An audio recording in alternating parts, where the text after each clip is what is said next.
All right, hello everybody. I have a book review for you today. I read the book Triplanetary by Doc Smith. This is a blast from the past kind of book. It's it's really funny, okay? Because I bought this so I first was introduced to this series by my friend Justin, who is also a writer, and he likes a series called Lensman. And apparently the Lensman animated series was based on a series of novels written by this Doc Smith back in the 1930s and up through the 50s or so. Now, I bought, and so apparently there was this big collection of like all of Doc Smith's books in one big pack on Amazon for like $3. So I picked it up, and I figured, what the heck, I'll go through these one at a time and read them and review them. And this blew my mind, because at the start of the book, there's a thing that says Triplanetary was written in, it was serialized in 4 issues of amazing stories from January 1934 through April 1934. And so I was like, cool, this book was written in 1934. And I start reading the book, and at the very beginning of the book, they start talking about there's a chapter called 1941 that's talking about a world war between the U.S. and Germany, and then they start talking about atomic bombs and stuff, and I'm like, how ahead of his time was this Doc Smith guy? And it turns out that actually the front matter for the book is incorrect. There was a serialization over 4 months in Amazing Stories of most of Triplanetary. However, it happens that in 1948, Doc Smith recollected those 4 stories and added a bunch to them to make them fit in with his Lensman books that were published in the period between 34 and 48. And so there's a bunch of material in Triplanetary that was written circa 1948, 1947-ish. And there's no clear indicator of where that is, and there's no indicator in the front matter that part of this book was written after 1945. So I was like, what's going on here? I was pulling my hair out, and finally I went over on Wikipedia or something and looked this up. I even went to the I found copies of Amazing Stories on the Internet Archive too. Which is another fun thing. But yeah, this one threw me for a loop at first. I was like, did he predict World War II 7 years before it actually started? And no, he did not. Okay, good. Did he predict atomic bombs? No, he did not. So yeah, that was really, really, really, really funny. But reading these old stories is really kind of fun and interesting to me, because it shows things like how language has changed, and we'll get back to that in a minute. But what I'll say is that what this really is it's this massive Lensman is kind of this massive superhero space sci-fi swashbuckling adventure, and Triplanetary is even more pulpy, right, than I suppose Lensman is going to be, because it wasn't written as a novel originally. It was written serialized in Amazing Stories. And so this is super duper action-y, adventure-y, swashbuckling sci-fi stuff that now, as being produced into the whole novel Triplanetary, now has this connection to this more epic set of books that are, I haven't read them yet. I'm going through them in this order rather than reading there's 2 prequels that he wrote. Triplanetary is a prequel now because he added the stuff to it. Basically what it is it's kind of a cool idea. It's how to explain it? There's these 2 races of aliens that are precursors to all galactic civilization, and they don't fight through. They can't fight each other physically. They can only fight each other through the power of their minds. And so the bad guys are trying to basically take over and tyrannize all life in the galaxy, and the good guys are trying to prevent them from doing that, not through their own power directly necessarily, but by kind of covertly building up other races, including humanity, to have the powers to fight the evil race. So it's kind of a cool idea. Pretty cool for 1934, between 1934 and 1948. and it's got the potential to make a lot of cool action-y stories for it. So this is kind of neat. It's a fun story. I enjoyed it. But like the language in it is very different from what I'm used to, right? Like I read a lot of Lovecraft, and like Doc Smith is way earthier, way more Flash Gordon than Lovecraft. Not erudite, despite the fact that he was actually a PhD. He had a PhD in chemical engineering. But yeah, this is very, very, very typical pulp kind of feel to it, which is both a good thing and a bad thing in some ways, because as I'll get to later, there's some things that are just kind of not very well described or well thought out. But at the same time, the action is nonstop. There's a lot of cool, characters, even though some of them are very short-lived. And it's pretty interesting. I mean, so one of these things about it is like, you ever watch those old TV shows or old movies and like parodies of that, where like the people have their pants hiked up to their chests and they're talking really fast and they use all these goofy words that they're still words that we use today, but they're used with different frequency back then. You can really see a ton of that in this book. The dialogue today would be seen as cliche in a lot of cases, and like one of the weird things about it is that like the exposition is almost never done in dialogue. It's almost always done in long prose paragraphs of like blah blah blah blah blah blah blah blah blah, which is something we also wouldn't see today. Like we've kind of grown past that as a trend. But like this is really interesting because I thought my impression of the dialogue is, man, this is cliche. But I have to remember that this was written almost 100 years ago. And so when I went and found the copy of Amazing Stories, I found a quote on the final chapter of the serialization in April 1934. Amazing Stories writes, quote, "The author has inspired them, the characters, with true individuality and has made them read like characters in real life." And like this blew my mind because I'm like, man, these characters sound, the dialogue is kind of goofy, very, unrealistic. And then Amazing Stories is like, yeah, this dialogue is incredibly like human and normal and real. And I'm like, oh man, are people, in 90 years going to look at my stories and be really confused that the word Riz doesn't appear in them? I hope not. I mean, let's be honest here. No one's going to be reading my stuff in 90 years anyway. But yeah, no, it was just kind of funny to see that. It was really interesting to see a couple of ways in which language has changed. Like nowadays, everything that you look at that has a picture on it, like the screen, like the screen that you're looking at, that you're seeing me talking to you right now, is called a screen. But guess what? This story is so old that it predates the use of the word screen as like a television screen. It predates television. It predates, cathode ray tube screens. And so you'll love this. And actually, you get this in Orwell's 1984 as well, which was written in 1948, right? They don't call the things that they watched stuff on screens. They call them plates. The word screens is still used in Triplanetary, but it is used only in the sense of like a shield. Like nowadays we call like shields up, shields down in action-packed space sci-fi, and those are all called screens in Triplanetary. It's also worth noting that the book predates the term laser as well. And so it's like really funny to watch him trying to describe these horrible beams of energy, blah, blah, blah, blah, blah. And like, why didn't you just, oh, right, the word laser didn't exist. And nowadays you would expect to see like, oh yeah, it's a Q-switch dye-powered blah, blah, blah, blah, blah laser. And you don't get any of that in this story because the word literally did not exist, which is just crazy to me, right? Because it's like, man... So yeah, it's a fun story. I mean, it definitely has issues reading it from a modern perspective, in that there's a lot of tell don't show, unfortunately.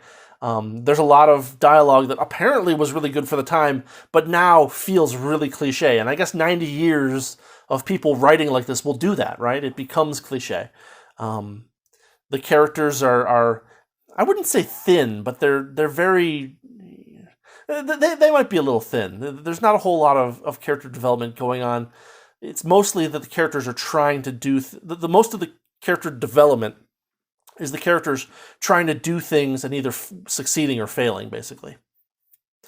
As a physicist, of course, I'm gonna tell you about the scientific details of this stuff. So, as I mentioned before, Doc Smith's PhD was in chemical engineering. And so, it might be understandable for him to not have a particularly great grasp on general relativity, which was a thing at the time. Like, we knew about general relativity, between 34 and 48. Einstein died in 55, I think. So a lot of his work had already been done. And so Doc Smith kind of, and to be fair, it wasn't quite clear at that time, I think, that the speed of light, that c, right, 299 blah blah blah kilometers per second, was like a total upper limit, right? Like, the reason that we believe the speed of light is an upper limit today is because, number one, it does actually pop up in other like field theories. Like, it pops up in GR. I actually had to look this up because I was like, well, why do we think that that gravitational waves, for instance, move at the speed of light? And the answer actually was, is a pretty straightforward application of basic general relativity. I found a open access paper, a review article that will talk about this, and it was so funny because it's been so long since I've done GR that I forgot that the square is actually an operator called the D'Alembertian, operator. And so, like, I thought that, like, the PDF I was looking at had a messed up font or something, and then like I'm like looking at these squares, they're not everywhere, and I definitely see like some symbols that if I was having font problems, they would also be squares. And I'm like, oh right, in general relativity you have a D'Alembertian, which is like a gradient in space with a time derivative as well subtracted from it or something like that.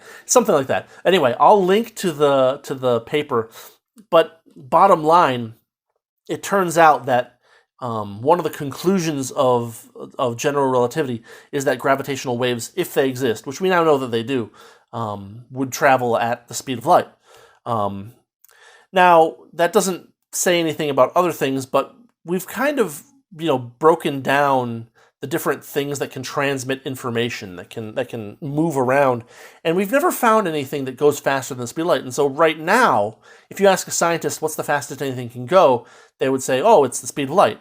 And the reason for that is because things with mass must necessarily go below the speed of light, and things with no mass, like photons, necessarily must go at exactly the speed of light in a vacuum. And so, like, it wasn't clear then that the speed of light was an absolute upper bound. We think that today. There's still like people that say like, well, hypothetically in the theory you could have a tachyon, which would be a particle that always moves faster than the speed of light, and the less energy it has, the faster it goes. Which is a thing that it's basically you flip a sign in one of the special relativity equations, and things work out that way. We've never measured those. They're just kind of a hypothetical idea that someone thought up that we don't have any evidence for. So setting that aside, all the things that we've seen, the fastest they ever go is the speed of light, including gravity, which is crazy, right? Gravity, you consider gravity as just a force, right? Between a thing that's here and a thing that's here, and it's just related to their distances and their relative masses and yada yada yada. And it turns out that in general relativity, gravitational signals, that is, the appearance or disappearance of something that has mass, that information, or the movement of something that has a lot of mass at relativistic rates, propagates at the speed of light. Anyway, so this is one of those things that I can kind of forgive Doc Smith for not really knowing about, because it might not have been well established by the time he was writing. He has a lot of like ultra beams and stuff like that, and he comes up with a lot of really weird ad hoc words that I kind of chuckled at these days, but like, he at least hypothesizes that there's beams that carry information that travel faster than the speed of light. He has this thing where a ship like can reduce its inertia to basically zero, so that even a very small force will propel it very quickly. We know that unless you made its inertia negative, which would cause a lot of other problems with things like propulsion, that that you would expect it to still not be able to pass the speed of light, but he definitely has these ships going faster than light speed because they go across the galaxy in hours. So there's a little bit of physics finagling around here that doesn't quite fit in with our current understanding of physics, but it's understandable that even someone with a PhD in chemical engineering at the time might not understand all the intricacies of this because they just weren't generally known. So yeah, there's some scientific jiggery here that I have to a little bit, but overall it was fun. I mean, if you suspend disbelief, it won't bother you too much because it's all just very okay. We have this thing and it can do this thing, and we just say it does the thing and then it does the thing. So anyway, but this also gets me to one other criticism I have of the book, which is that a lot of things are kind of fuzzy. A lot of details in general are kind of fuzzy. You get descriptions of characters, faces and builds and stuff like that. But a lot of the action details are very, very, very, very fuzzy. The mechanics of things seem relatively ad hoc, which is something that we got away from in science fiction, right? When someone today describes a starship or something, they're like, oh yeah, it has, this many mounted, mass driver cannons, blah, blah, blah, blah, blah. And they'll if they're smart, they'll work it in carefully so that each of these things is explained, with a little bit of fun stuff in between, so it's not a technical specs document. But in this book, the mechanics of things seem really ad hoc. I have this picture in my head of their spaceships, and it's just a ball that's bristling with cannons and guns and screens and launchers, and it's all kind of oh yeah, I have a solution to this. Oh, we have this problem. I have a solution to this. You'll throw this many watts onto the number 10 thingamajig, and then I'll squeeze a torpedo through the launcher's center orifice or whatever. And it's all very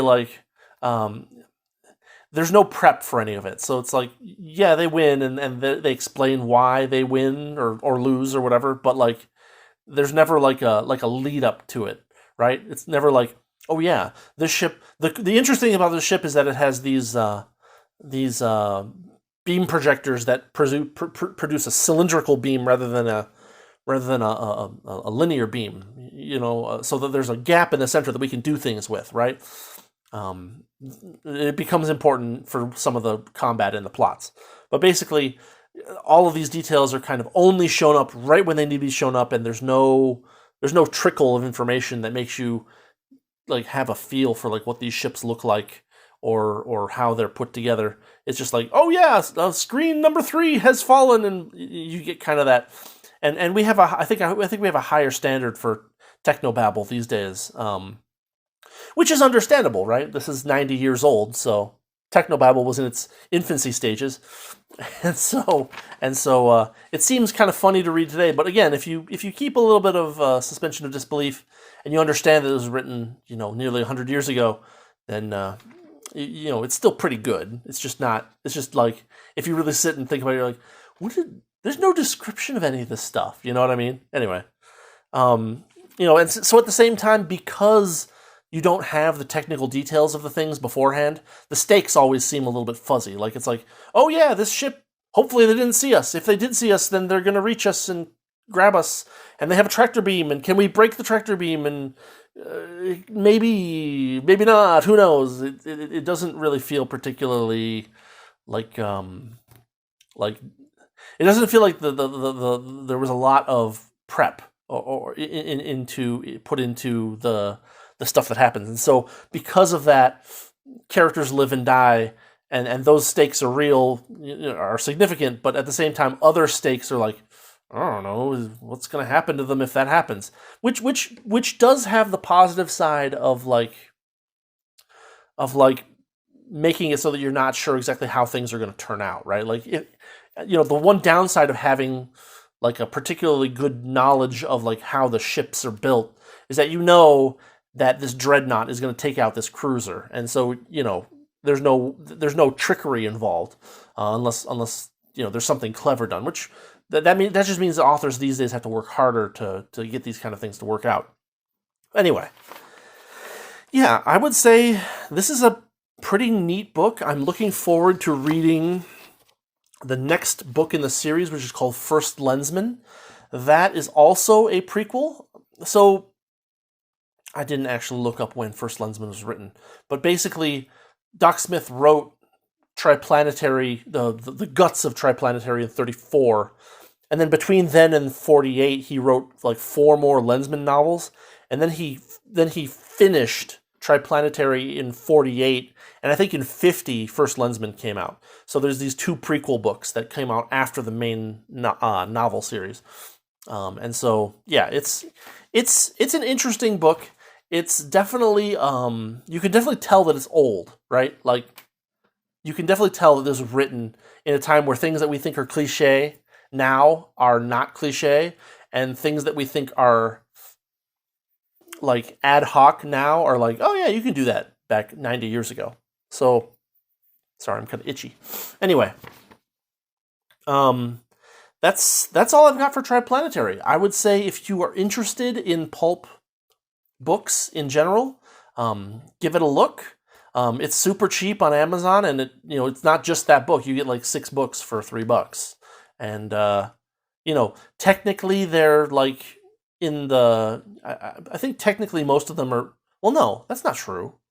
Stuff. No, okay. So Doc Smith, I think, lived until the 1960s, something like that, and so like his stuff is not in general out of copyright, I think.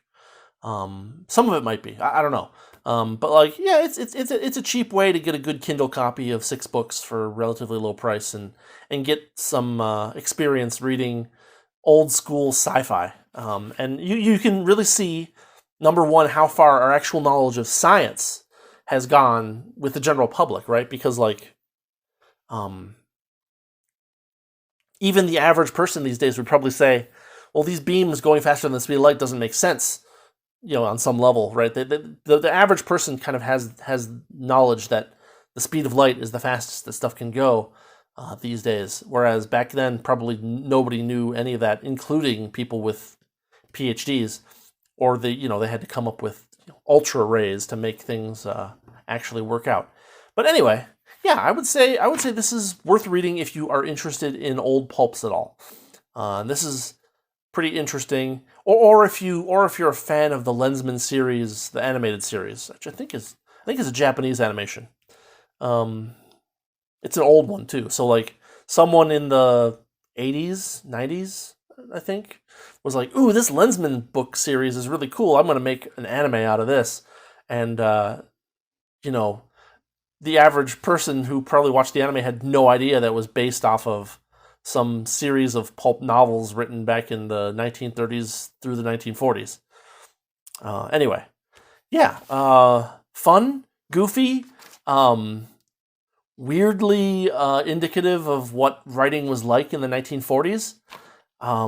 Starts a cool epic story. The first part of the book is kind of neat because you get to see how it's the Arisians and the Edorans that are the 2 like alien races that only can fight with their minds thing, and you get to see how they dealt with like Atlantis and Rome and one other like ancient human civilization. It's kind of cool. So yeah, I would say this is a recommend for anybody who likes pulp or action adventure stories. I would say read it with a little bit of a grain of salt as far as the time period. I would say the characters are a little thin, but fun anyway. There's a lot of banter, a lot of characters. There's a lot of cool like character banter where like someone is saying something and someone else cuts them off, or someone is saying something and this guy's like, "Oh, I have an idea. Let's do this." And they, there's a lot of that. There's a lot of cool interactions.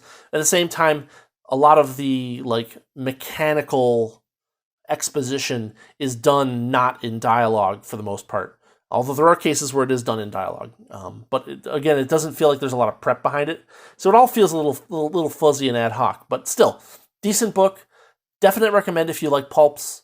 Yeah, I'm gonna go through First Lensman soon, and you'll see a review on that as well. Although I'll probably do something else in between.